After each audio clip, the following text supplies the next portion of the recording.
Episode 5. We open up with the trains. If you're living in Chicago or visited Chicago, the train system there is loud. So Sydney is laying in her bed. It's probably 6 a.m. She has maybe 4.5, 5 hours of sleep at most. And she can hear the train going by, and she opens her eyes and she looks outside. And then flashbacks start happening of her past. Her carving a roasted chicken, cooking, sauteing coals on an open fire. Then if you just catch it for a second, it says Greater Chicago Banking via or an email. Greater Chicago Banking credit application denied. Thank you for your application with the Greater Chicago Banking. However, we regret to inform you they're unable to approve your, I'm guessing, a loan, because she talks about how she had a catering business that got too big too quick. She couldn't control it. And that happens a lot to a lot of young chefs. They work. They think, oh, I can do this on my own. I can do catering. So Sydney's now at the restaurant. Carmi's already there chopping vegetables, probably 7 a.m., maybe 8 a.m. Well, Carmi mentions cost of goods. And you're right, we're being killed at dinner. And for a sandwich place to do well after like 5 p.m. is really difficult. It's very, very difficult. So he's like, we have to change the entire menu. And so she's like, boom, let's go. Let's start doing this. And her mind starts working like a good sous chef should. And it's like, oh, we can do short ribs. We can do this. We can do that. Yeah. And he's just like, maybe. Yeah, let's see. In walks Marcus. And Carmi's definitely like, what the fuck? Like, what? Yo, what are you doing here? It's like, you just get here? It's like, no. So Marcus is on the path now where he's probably sleeping at the restaurant or going home, taking a nap, and coming right back. Not healthy at all. Don't recommend it. But I've done it. And he's looking at the Noma fermentation guide, which like every chef in America has one at this point. It is a beautifully done book. If you want to learn about fermentation in almost every aspect, it's written like a textbook. Procedures on how to do proper fermentation.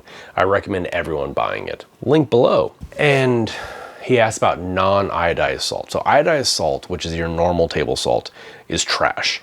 The fermentations cured, if you're trying to cure something, it doesn't work well. You need proper kosher salt or sea salt to do so. Kosher is the number one. And then he goes to Marcus goes to tear some tape. He says, no, don't do that.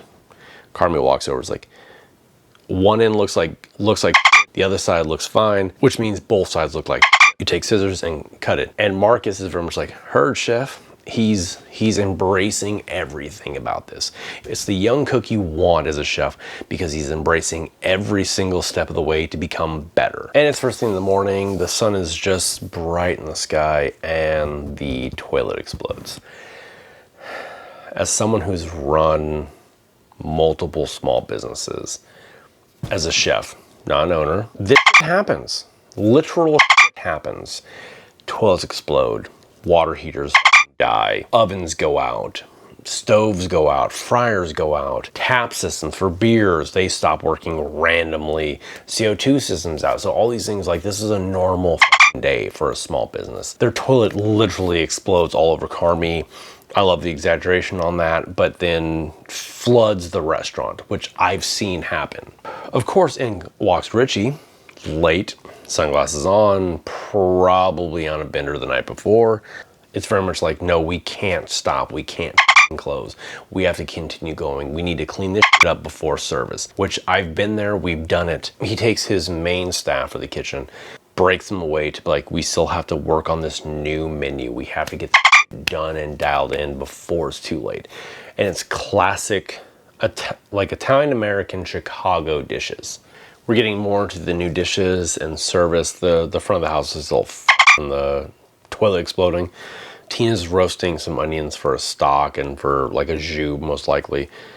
And Carmi's hand is constantly moving with a spoon, tapping while he's talking to her.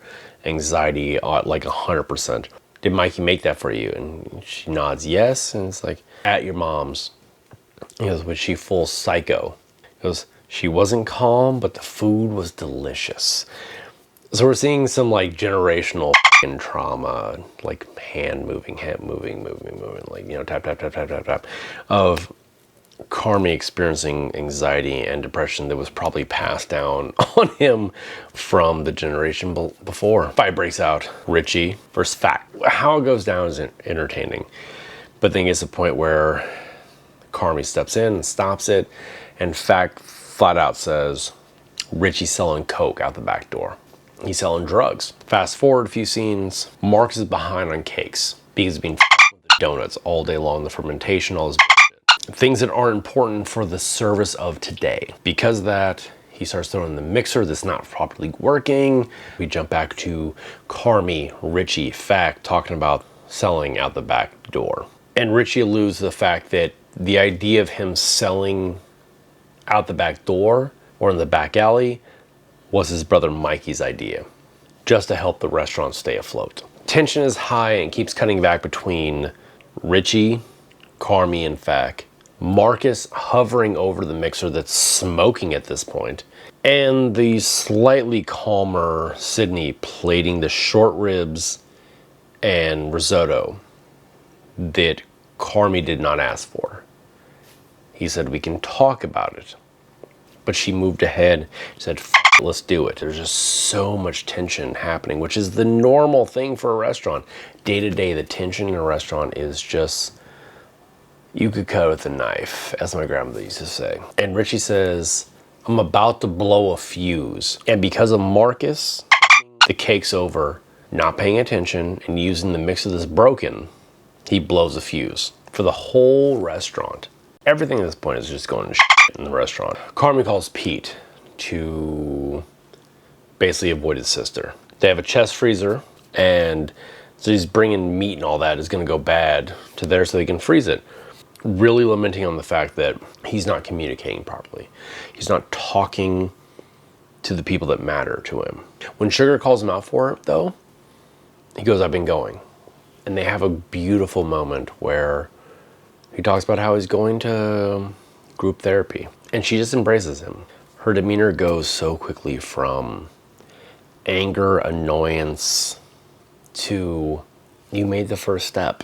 The first step is always the hardest, they say. But he made it so that he can try to heal himself. And Sugar sees that. And then we shoot back to the beef where it's going haywire.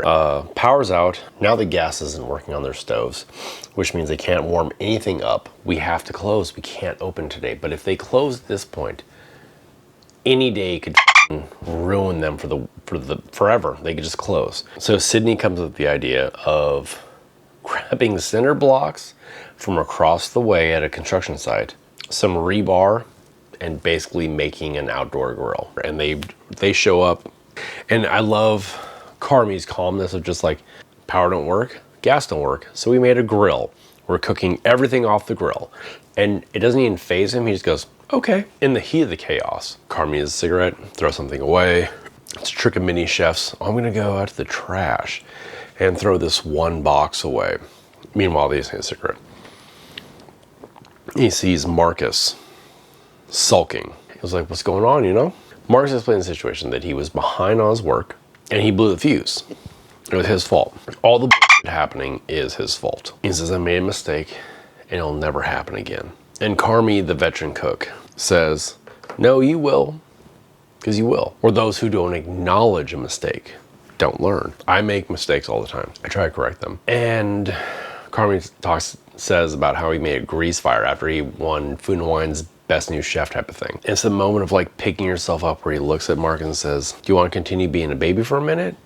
Or you want to go party? And Mark's like, no, let's go. Let's party. Getting back to the line, getting back to what you're supposed to be doing. Cooking, feeding the people. It's an interesting time to go from everything up in one moment to just being like, let's go, let's fix the problem 10 seconds later. But it happens. So their outside service is going well, cash only, which I've been in that situation where our entire system went down. Like, we can take cash or check. So they find out the condenser is going to cost $5,500. It's the situation of like, well, how do we get that money? We ain't got that money. Now we have to talk to Richie, about something I just told him not to do.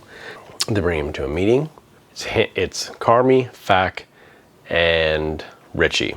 And Richie's like, oh, it's pretty interesting that you're coming to me now with this. And he looks at, this is very much an 80s baby or 70s baby thing, where he looks at Fack and says, "C'est Mate." So for those of you who don't know, Mate is what Bolo, an amazing action star of the 80s, was forced to say to Jean-Claude Van Damme in Bloodsport. Mate basically means I forfeit, I give up, I'm less than you. And after Fack reluctantly says, Mate, Richie goes, my wish is your command. And then, he's gonna do a back alley deal to make enough money to get the beef back on track with their condenser. And as they say that, like magic, the lights go back on. Now that things are back on track with the power, there's a few small moments of, we have some insight into Sydney's catering company, where she talks about it got too big too quick, and running it out of a garage was not a great idea. Which is not. Well, at the same time, she didn't have enough money for a brick and mortar.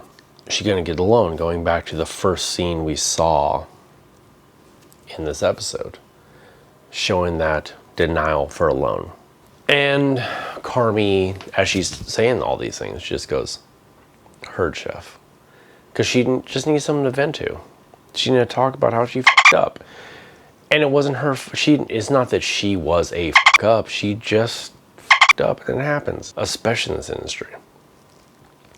And then we go over to Marcus, who, because of today's actions, which just could have destroyed everything, he decided that it's time to prep ahead. So he is pulling out all the prep he needs for X amount of cakes for the next couple days. And he's taking a knife and cutting all of his tape to make sure both sides looking perfect. Marcus, being a young chef, he thinks, he gets told things and he thinks that's the way to do it. So he's cutting all of his tape perfectly, and then when he puts it on the first deli cup, he pulls it off so that he can have it perfectly center. And not just center, but level against the top and bottom to make it. And we're at the end of service, the night's over. We close exactly how the episode started, which is how most days start and end for a chef. The sun came up and the chef was on their way to the restaurant. And the sun was long past down and the chef's going home. We see Sydney going home, waiting for her train. She gets home. It's 1:22 in the morning, so she's been at work longer than she has been not at work.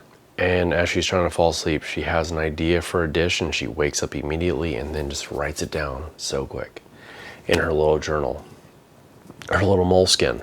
At that point, she's like, okay, now I'm done for the day. Lights. She falls asleep, the lights come down. Credits roll, but that's very much showing off the point of being a chef. You wake up thinking about food and you go to sleep thinking about food. You wake up thinking about the restaurant. You go to sleep thinking about the restaurant. You wake up thinking about service. You go to sleep thinking about the service. It's a constant thing where sometimes you'll dream in the middle of the night about service, how you can make things better, or sometimes how you can make things worse. This episode really highlighted Sydney's struggle with being a chef, her anxiety, her stress, her depression, and the thought process of someone who wakes up every day and is thinking of their past while also thinking about their future simultaneously.